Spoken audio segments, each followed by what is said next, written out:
Welcome to HerJourney2Self Podcast. My name is Tamara and I am your host.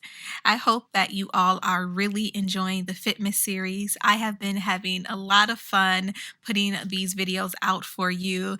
It has been a daily reminder to me as well, although I'm the one creating the videos, and a little therapeutic. And if this is your first time tuning in to the show and you are not watching on YouTube, yes, you can watch on YouTube at Tamara J. Morris. We are in the middle of our Fitmas series where I am sharing a daily motivational minute.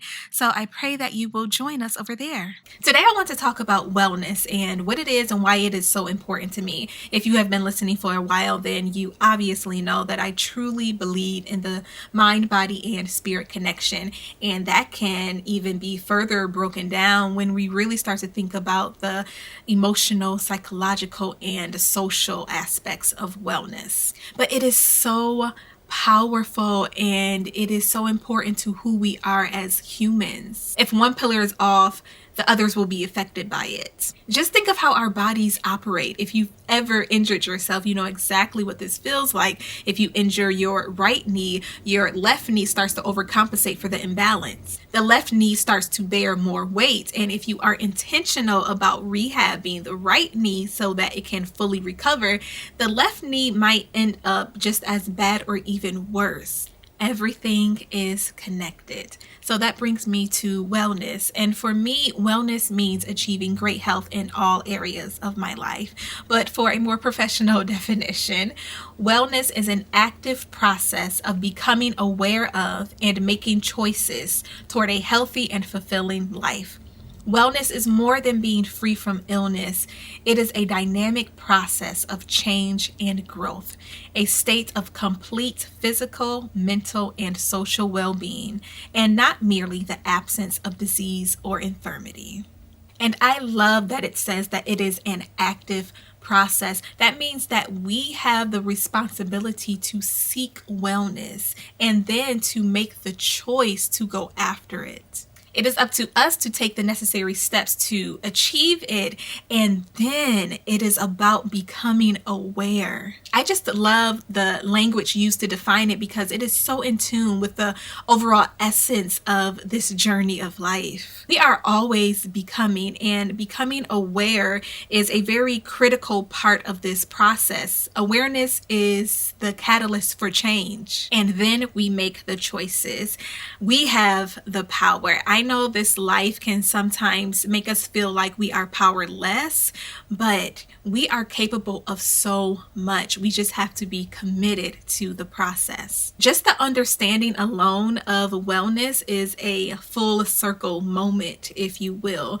We must first become aware so that we can make choices in order to implement an active process in our lives to promote wellness. And it's not just about physical sickness because, like I said before, it's all connected. I think it's easy for us to understand how a physical ailment can cause us to experience emotional and spiritual brokenness.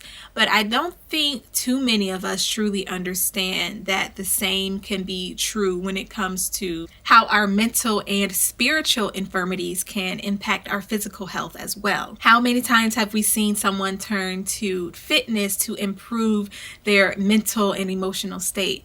The same can be true for our physical health. And there has definitely been a shift, or rather a return in healthcare to treat the totality of a person. Mind-body research has become a lot more mainstream as we continue to learn more about the power of mindfulness. Now, of course, that isn't to say that all illnesses are in your head. It's about truly understanding the influence it can have and the relief that it can offer. I'm such an advocate for wellness because of the nature of our society. The culture of our society has not fully embraced the entirety of wellness. We are a society of big pharma, endless fast food, cancel culture, burnout culture, and making pettiness popular. Health and wellness is not the cool kid in the classroom. It's basically It's definitely one of those aspects that I don't understand socially. And more upsetting, it has been portrayed as this premium organization only reserved for a select group of people. I've mentioned before that the wellness community has a problem with inclusivity and diversity. And as a Black woman, I can definitely say that I think that we have removed ourselves from the space as well. I think that as Black people, we have put it in our minds that a lot of things aren't for us, and I have a lot of different theories as to why that is, but the truth of the matter is that's false. And those thought processes are so ironic because when you start to look at the origins of these different holistic practices that are being used in these wellness spaces, most of them, if not all, come from ethnic cultures. We need to understand how oppression and colonialism has impacted the way that we see health and practice health today. There's also this pure rejection of health.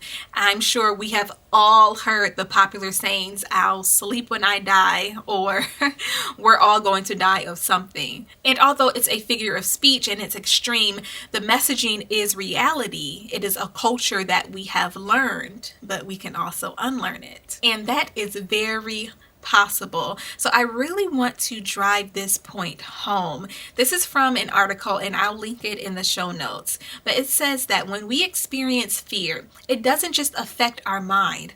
Although our thoughts may be panicked, our mind is racing and our emotions are fluctuating wildly, we are also experiencing rapid breathing, sweating, a clenching in the stomach, and maybe praying for help.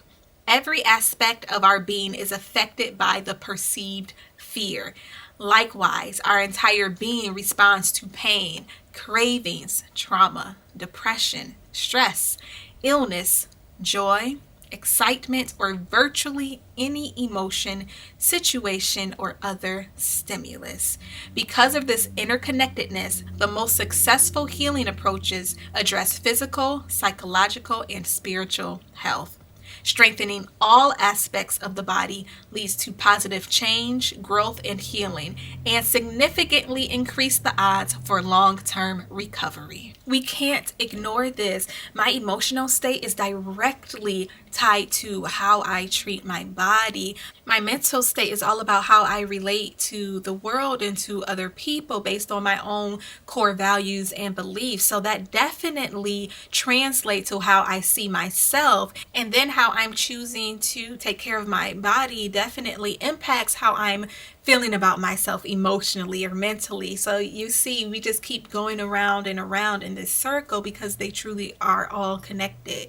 I know that at first glance, the premise of this podcast can appear to be all about emotional wellness, but because I have this awareness, it is impossible for me to disconnect the other aspects. And I don't even think that's humanly possible, whether we are aware of it or not. That cause and effect is still occurring. I think that it is much better for us so that we know how to address it, and so that we're not walking around being one-dimensional people, you know?